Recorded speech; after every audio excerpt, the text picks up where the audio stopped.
Assalamualaikum Barai, selamat datang kembali di Guru Gembul Channel. Sekarang kita ada di episode 162 dalam kajian tentang taqiyah. Istilah yang sangat identik dengan Syiah dan menjadi salah satu tema yang paling kontroversial dalam sejarah kebudayaan Islam. Sebenarnya Baraya, kata taqiyah itu diambil dari kata takut. Jadi taqiyah, takwa itu bersumber dari kata yang sama. Nah, apa yang menyebabkan seorang menjadi takut? Adanya bahaya. Dan apa yang harus dilakukan ketika terjadi bahaya itu? Maka ada upaya yang harus dilakukan untuk menghilangkan bahaya itu. Bisa saja upaya yang dimaksud itu adalah manipulasi. Nah, maka secara definitif sebenarnya apa yang dimaksud dengan taqiyah? Menyembunyikan keyakinan karena ada bahaya di depannya. Begitulah kurang lebihnya. Nah, gagasan ini sebenarnya tidak terlalu bermasalah. Kan Baraya begini, kalau Baraya punya keyakinan tertentu, kemudian di depan Baraya ada musuh yang besar yang menginginkan agar Baraya misalkan ya pindah agama atau pindah keyakinan, atau Baraya harus melepaskan keyakinan itu gitu. Kemudian Baraya cukup ngomong seperti itu, berbohong, selesai masalahnya. Kan itu bisa saja terjadi dan umum itu terjadi di mana-mana. Jadi pada dasarnya dalam konteks ini gak jadi masalah. Yang jadi masalah adalah ketika taqiyah ini menjadi bagian dari landasan teologis kelompok religius tertentu. Disitulah masalahnya. Maka di sini saya minta kepada Baraya untuk setidaknya lihatlah dari dua sisi.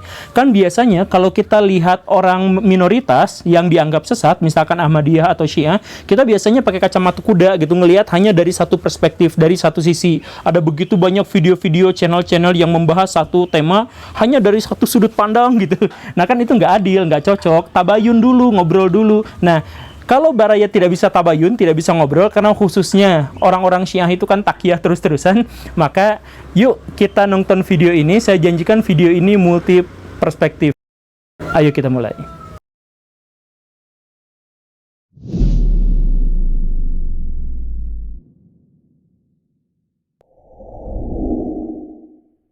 Di zaman dulu ada seorang yang namanya Yasir, sahabat Nabi. Dia punya istri namanya Sumayyah dan sudah punya anak namanya Ammar. Mereka itu mantan budak, jadi ada di Mekah itu sebagai fakir miskin yang hampir tidak memiliki apa-apa dan tidak memiliki aliansi politik dengan siapapun. Karena itu dia rentan sekali terhadap kekerasan. Jadi Baraya begini, orang-orang Mekah di zaman jahiliyah itu, kalau ada sekelompok orang yang mereka itu ada dalam sebuah kabilah yang sangat kuat, mereka melakukan hal yang sangat semena-mena pun tidak masalah karena mereka kuat. Tetapi kalau mereka ada dalam sekelompok kabilah yang sangat kecil atau bahkan tidak memiliki pelindung kabilah sama sekali, maka ketika dia dibunuh, dimutilasi di depan orang juga tidak akan ada yang menuntutnya gitu. Jadi ceritanya memang seperti itu di Arab jahiliyah. Nah, Yasir ini dan istrinya itu adalah mantan budak. Jadi dia baru dibebaskan sama Abu Jahal, kemudian dia baru usaha sedikit-sedikit sebagai fakir miskin, tiba-tiba masuk Islam. Ya jelas dibully. Abu Jahal datang, kemudian konfirmasi, "Kamu sudah jadi pengikut Muhammad?" "Iya, saya sudah ikut jadi pengikut Muhammad, saya, istri saya, anak saya." Itu langsung digebukin, dibawa ke alun-alun kota Mekah pada waktu itu, kemudian diinterogasi, dimarahin, dan akhirnya disiksa habis-habisan. Kamu akan lepas dari penyiksaan kalau kamu mau keluar dari agama Islam. Maka Yasir bilang, saya tidak akan mau melakukannya, istri saya juga tidak mau melakukannya, dan anak saya juga tidak mau melakukannya. Dan ternyata terbuktilah, si istrinya Sumayyah itu diseret di tengah-tengah, kemudian disiksa habis-habisan sampai mati. Ada banyak riwayat tentang hal ini. Ada yang bilang ditarik dengan 2 kuda sampai putus badannya, ada yang bilang direbus, dan lain sebagainya. Pokoknya siksaan yang benar-benar tidak berperi kemanusiaan, dan itu disaksikan oleh suaminya dan anaknya sendiri. Gimana teror yang terjadi pada waktu itu, bayangkan Baraya. Sumayyah ditanya, "Kamu mau nggak lepas dari penderitaan ini?" Tinggal ngomong, "Saya lepas dari Islam," gitu doang. Tapi ini si Sumayyahnya nggak mau. "Saya tidak mau ini, saya sudah beragama Islam." Maka dihukumlah sampai mati. Kemudian tiba giliran Yasir, suaminya, disiksa habis-habisan. "Ayo kamu keluar dari agama Islam sekarang juga." Cuman ngomong doang. Susahnya apa sih ngomong doang? "Saya keluar dari agama Islam." Tetapi Yasir tetap tidak mau melakukan itu. Dia bilang, "Saya dibunuh berkali-kali pun saya tetap tidak akan keluar dari ajaran Nabi Muhammad." Ini udah kesel orang-orang Quraisy. Akhirnya ya sudah, dihukumnya, disiksanya sampai mati di depan anaknya Ammar. Ammar tiba gilirannya disiksa juga. Tapi pas ditanya, "Kamu mau keluar dari agama Islam?" "Iya, saya keluar dari agama Islam. Nabi Muhammad itu pembohong. dewa-dewa Arab itu yang benar, dewa-dewa pagan itu yang benar, bla bla bla bla bla bla, sambil bercucuran air mata karena teror yang luar biasa. Baraya juga pasti kebayang gimana rasanya seperti itu, orang tua sendiri di depan disiksa sampai mati dan tiba gilirannya gitu. Ya akhirnya orang Quraisy ketawa-ketawa, nah kenapa nggak dari tadi coba, akhirnya dilepasin pergi aja. Di satu tempat rahasia Ammar bin Yasir nangis, kemudian ketemu sama Nabi Muhammad, mengadu begini begitu, saya sudah murtad, saya keluar dari agama Islam, nangis lagi. Kemudian Nabi Muhammad bilang, tidak, kamu tidak keluar dari agama Islam selama hati kamu masih mengatakan bahwa tidak ada Tuhan selain Allah, maka tidak ada masalah, kan kamu cuma bohong-bohongan di situ. Dan seterusnya dan seterusnya. Kemudian turunlah ayat.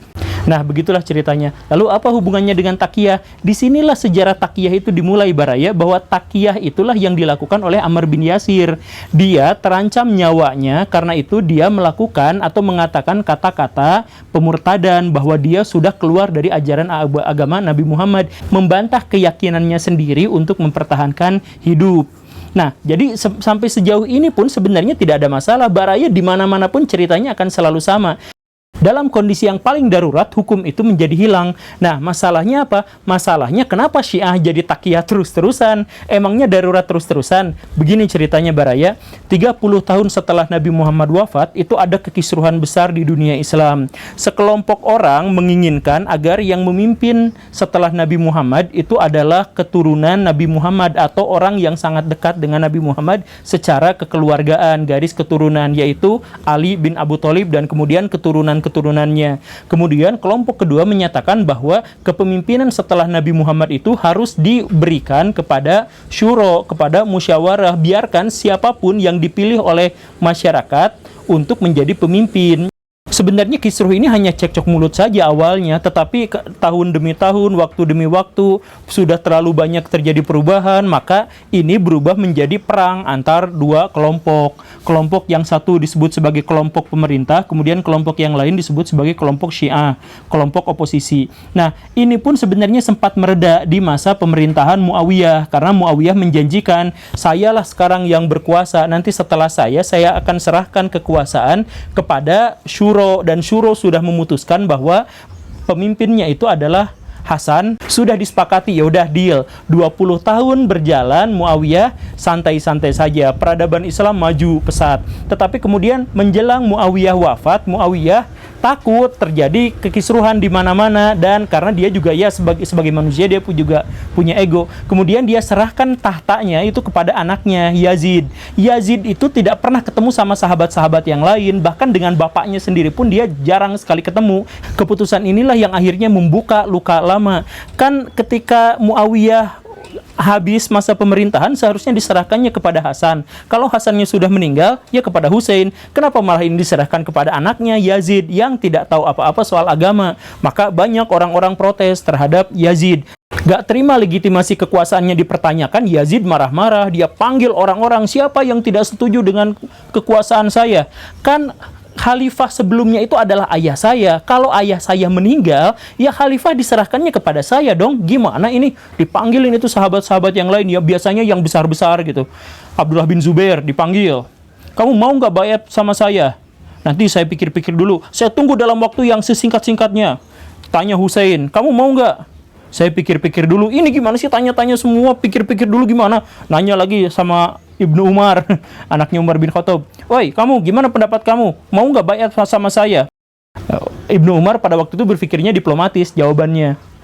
Dia bilang, oke, saya akan membayat kamu kalau seluruh warga Madinah juga bayat kamu. Ini nggak ada yang benar. Akhirnya ditungguin beberapa saat, tetapi ketika ditunggu itu, Hussein malah dapat surat dari Irak. Wahai Hussein, kami adalah pendukungmu, kami Syiah pendukungmu. Ayo datang ke sini. Kalau sudah di sini kita mobilisasi pasukan sama-sama, kita lawan itu Yazid. Hussein itu adalah orang yang walaupun sangat beragama, sangat ahli, tetapi beliau ini adalah orang yang kemampuan politiknya kurang, sama seperti ayahnya gitu. Jadi manusia yang baik tetapi politikus yang buruk gitu. Jadi mendengar kabar itu langsung aja ke bawah, ya udah saya langsung ke sana gitu. Berharap dapat perlindungan dari orang-orang Irak. Ternyata orang-orang yang Irak yang dimaksud itu cuma PHP doang. Jadi udah mau sampai ke sana, dikejar sama pasukan Yazid, dikepung, orang-orang Irak malah ngumpet Akhirnya Husain itu di situ itu dimutilasi sedikit-sedikit di depan keluarganya yang juga kemudian dibantai semuanya. Kemudian jenazahnya dipotong-potong lagi. Jadi masih hidup udah dipotong-potong, meninggalnya juga dipotong-potong. Kemudian diinjak-injak pakai kaki kuda, kepalanya dipenggal dibawa ke istana gitu. Jadi benar-benar kekejaman yang sangat luar biasa. Ini orang-orang Sunni ekstrim itu suka membela-bela Yazid padahal kondisinya sudah jelas-jelas seperti ini gitu. Saya bingung kenapa orang-orang Sunni ekstrim tuh harus begitu gitu. Nah, tetapi apapun itu ya, Yazid nagih janji sama orang-orang Madinah, "Oi, sini semua. Kan kalian katanya mau baiat." Orang-orang Madinah, "Ya udah, tunggu, kami nyamperin dulu ke sana." Pas orang-orang Madinah nyamperin Yazid, diketemukanlah bahwa Yazid di istananya yang sangat megah itu dikelilingin cewek-cewek, mabok, nyanyi, joget, dugem apa segala rupa gitu. Bahkan makan makanan yang haram gitu. Ini kok khalifah kayak gini? Akhirnya orang-orang Madinah itu pulang ke Madinah dan mewartakan kepada seluruh penduduk bahwa ini pemimpin kita itu ahli maksiat. Maka orang-orang Madinah menyatakan kami tidak akan baiat pada orang semacam itu. Yazidnya marah luar biasa, dikirimkan pasukan ke Madinah, bilang sama pasukannya, lakukan tindakan apapun semau kalian, sekejam apapun ke Madinah selama 3 hari. Seluruh penduduknya diperlakukan secara kurang ajar. Hartanya dirampas, orang-orangnya dibantai, perempuannya diperkosa, dan lain-lain. Hanya dalam waktu 3 hari, ratusan orang, bahkan ribuan orang Madinah tewas. Nah, dengan kekejaman yang sedahsyat ini, saya heran orang-orang Sunni sebagian itu nekat tetap aja maksain untuk membela Yazid gitu. Bahwa disampaikan saksi-saksinya 1-2 orang yang tidak dikenal gitu. Emangnya penduduk Madinah yang bersaksi ribuan orang itu diabaikan gitu. Emangnya Jalaluddin As-Suyuti, Imam At-Tabari yang mewartakan cerita ini bohong semua gitu.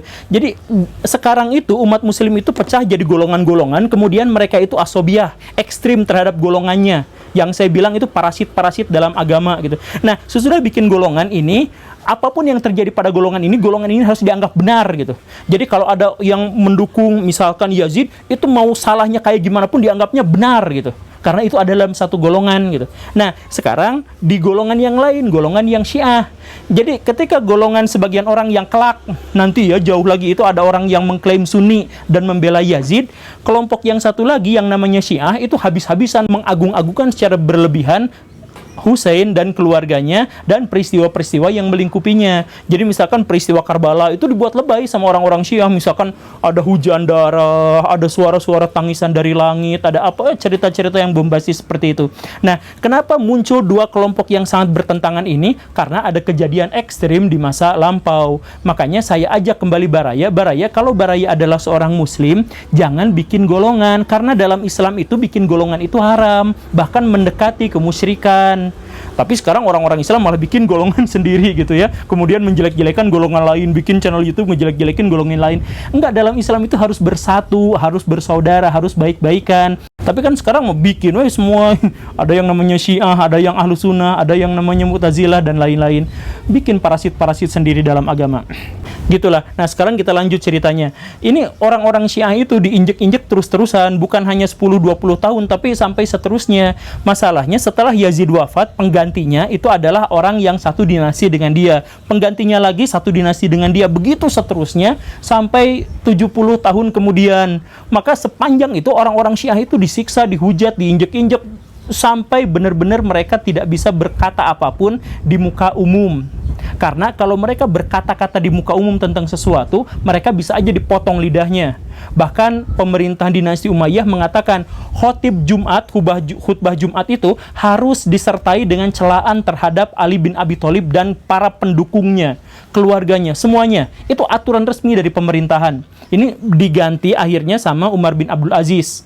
Jadi khutbah Jumat seperti yang kita kenal sekarang. Tetapi sebelumnya itu hujatan terhadap Ali. Jadi di mana-mana disiarkan propaganda-propaganda untuk menjelek-jelekan keluarga Ali. Nah, Syiah diem, nyumput. Akhirnya mereka berpikir, tadi ayat yang tadi itu, yang awal itu, yang cerita tentang takiyah generasi awal itu, kan takiyah hanya boleh dilakukan kalau dalam kondisi paling darurat yang mengancam nyawa. Nah, orang-orang Syiah berpikir, ini sepanjang sejarah kami, sepanjang hidup kami, ini kami darurat terus. Sebab kalau kami ngomong, itu bisa dipotong lidahnya atau bahkan dibunuh sekeluarga.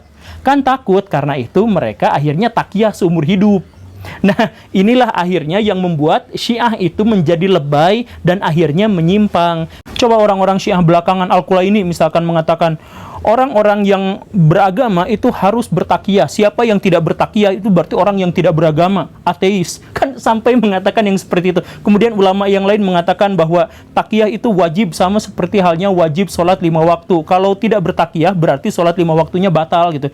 Kan jadi orang-orang Syiah itu jadi lebay ketulungan seperti itu, bikin majelis-majelis kecil. Dari majelis-majelis kecil itu mereka kemudian menceritakan, menambahkan, mengurangi ajaran-ajaran agama mereka, tetapi mereka tidak bisa konfirmasi sama orang lain karena mereka tertutup dan mereka takut, kan mereka takiyah gitu. Jadi mereka takut ini yang saya ajak ngobrol ini adalah orang Syiah atau mata-mata pemerintah. Mereka nggak bisa membedakan. Jadi kalau mereka pengen belajar agama Islam, misal pengen belajar agama Islam, dari mana mereka belajarnya? Dari imam-imam mereka. Tetapi imam-imamnya kan selalu dipenjara sama pemerintah atau diawasi sama pemerintah. Jadi si imam-imam itu bisa mewartakan ajarannya melalui kurir rahasia. Nah, si kurir rahasia itu ketika datang ke majelis orang-orang Syiah, orang-orang majelis ini juga nggak yakin ini sebenarnya kurir asli atau dari pemerintah ini. Jangan-jangan gimana? Jadi ada yang percaya, ada yang tidak. Akhirnya apa? Akhirnya Syiah itu terpecah jadi begitu banyak kelompok.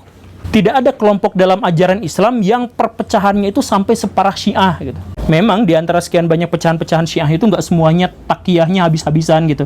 Misalkan Syiah Zaidiyah itu nggak pakai takiyah-takiyahan karena pendirinya Zaid bin Ali itu pejuang perang gitu, berani, dia komandan perang, itu gurunya Abu Hanifah. Nah, jadi yang Zaidiyah tidak takiyah. Kemudian yang Imamiyah itu kalau di lingkungannya sendiri tidak takiyah, di depan orang kayak di sini itu takiyah gitu. Jadi, nah yang paling parah itu yang Ismailiyah.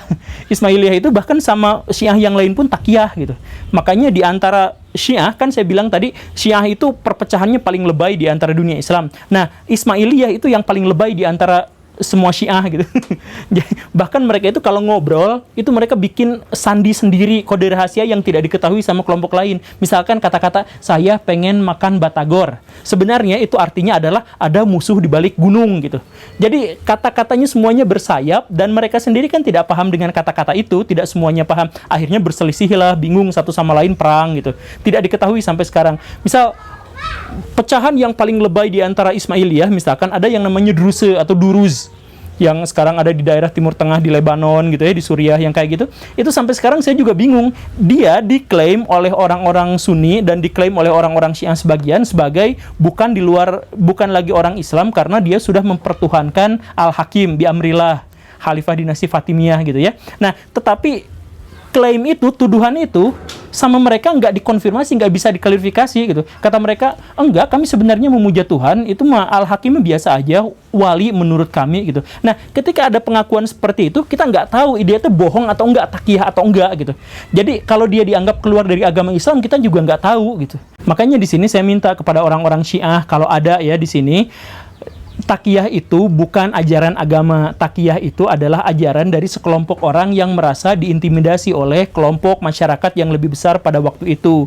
Jadi sekarang tinggalkan saja, karena itu akan menghilangkan semangat untuk berdiskusi. Kalau semangat berdiskusinya sudah hilang, maka kita akan gontok-gontokan karena tidak ada klarifikasi.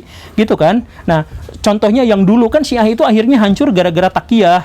Misal begini, orang-orang Sunni teis-teis aja karena dia tidak takut pada apa-apa, ya sudah biasa-biasa aja. Akhirnya mereka mengembangkan ilmu kritik hadis, dimulai dari sahabat-sahabat bikin kan, nulis banyak hadis gitu ya. Kemudian ada metodologi yang pertama dibuat oleh Imam Malik bin Anas gitu ya. Kemudian diperbagus sama Imam Syafi'i. Kemudian puncaknya di masa Imam Bukhari dan lain-lain. Setelah itu akhirnya terangkumlah hadis-hadis yang dianggap sahih.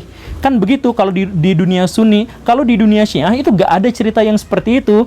Dapat cerita dari ini terpercaya atau enggak tahu. Dapat berita hadis dari sini, ini terpercaya enggak tahu. Makanya hadis yang dikumpulkan oleh orang-orang Syiah di bawah Imam Al-Kulaini gitu ya, saya berani tantang lah, berani ngajak ribut debat soal hadis gitu ya, itu gak ada satupun yang sanadnya nyambung. Jadi orang-orang Syiah itu dari dulu sampai sekarang sanad hadisnya gak ada yang nyambung. Makanya kalau mereka misalkan debat sama orang-orang Sunni misalkan ya, mereka biasanya pakai hadis-hadis yang Sunni juga, biasanya yang mengambil dari riwayat atau bari, atau riwayat yang paling sering banyak mereka gunakan itu adalah Jalaluddin As-Suyuti gitu ya, dan lain-lain. Sebab mereka juga mungkin minder dengan kumpulan hadis yang mereka sendiri, yang saya katakan, saya bilang itu nggak ada sanadnya yang nyambung. Dan itu terjadi gara-gara takiyah. Makanya sekarang dunia sudah berubah, dunia sudah berbeda. Untuk menghubungkan kembali tali silaturahmi yang sempat putus, kan kita ini jadi ejek-ejekan, jelek-jelekan dan sebagainya.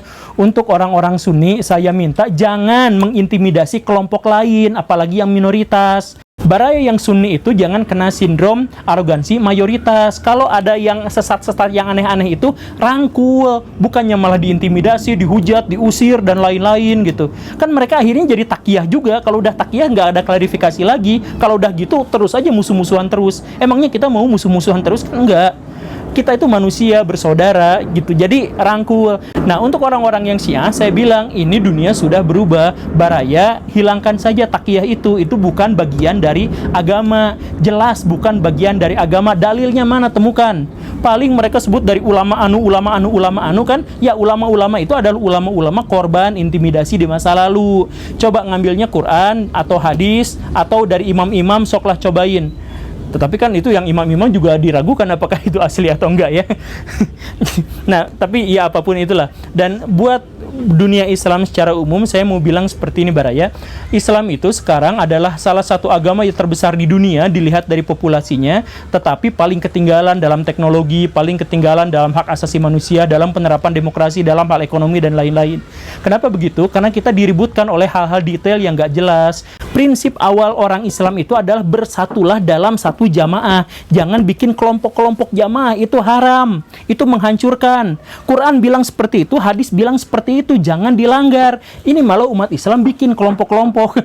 Ya, tapi oke lah, itu saja Baraya. Semoga bermanfaat. Saya tahu apa yang saya sampaikan ini sangat kontroversial, tetapi memang harus saya sampaikan karena inti dari ajaran Islam itu adalah bikin dalam satu jamaah, bersatu padu, jadilah khalifah di muka bumi yang baik untuk menjadi kemanfaatan untuk sebanyak mungkin orang. Semoga bermanfaat. Maaf banyak jadi emosi. Terima kasih karena sudah menyaksikan. Saya Guru Gembul. Assalamualaikum warahmatullahi wabarakatuh.